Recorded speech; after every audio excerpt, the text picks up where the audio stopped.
আসসালামু আলাইকুম। তো এলাকাবাসী ও ইহয়া সুন্নাহ উলামা সংগঠনের সদস্য ভাইয়েরা,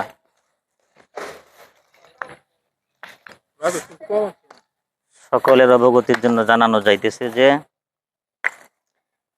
ইহয়া সুন্নাহ উলামা সংগঠনের ইহয়া সুন্নাহ উলামা সংগঠনের লক্ষ্য উদ্দেশ্য হলো সৎ কাজের আদেশ করা, অসৎ কাজের নিষেধ করে মানব সেবার মাধ্যমে আল্লাহ তাআলা সন্তুষ্টি অর্জন করা।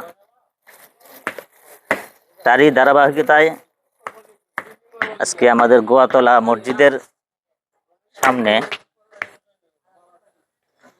গেটের সাথে যে একটু রাস্তা, এখানে বৃষ্টি হইলে মানুষের চলাচলে অনেক কষ্ট হয়,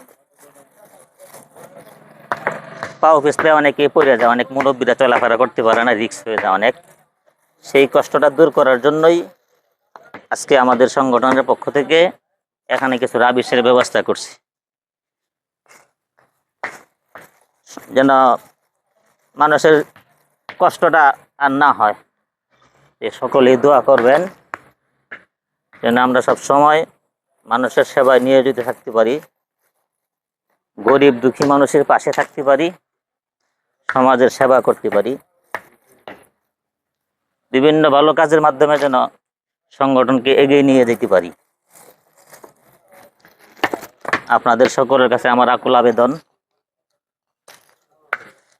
এই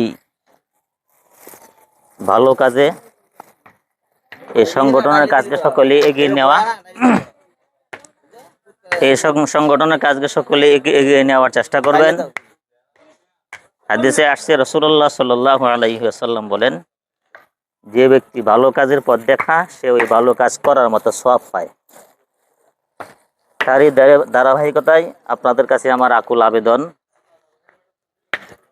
যে আমরা যেভাবেই পারি, টাকা পয়সা দিয়ে, পরামর্শ দিয়ে, শ্রম দিয়ে, যেভাবেই পারি সকলে এই সংগঠনকে এগিয়ে নেওয়ার চেষ্টা করব ইনশাল্লাহ।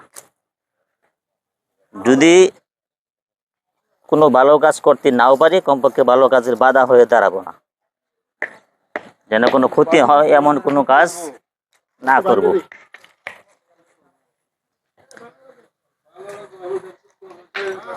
সকলেই ভালো কাজের সাথে শরিক থাকার চেষ্টা করবেন। যদি ভালো কাজে শরিক থাকতে নাও পারেন, কমপক্ষে ক্ষতি করবেন না, বাধা প্রদান করবেন না।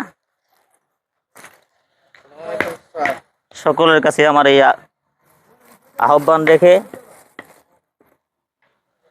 আমি আমার কথা এখানেই শেষ করছি। আসসালামু আলাইকুম ওয়া রাহমাতুল্লাহ।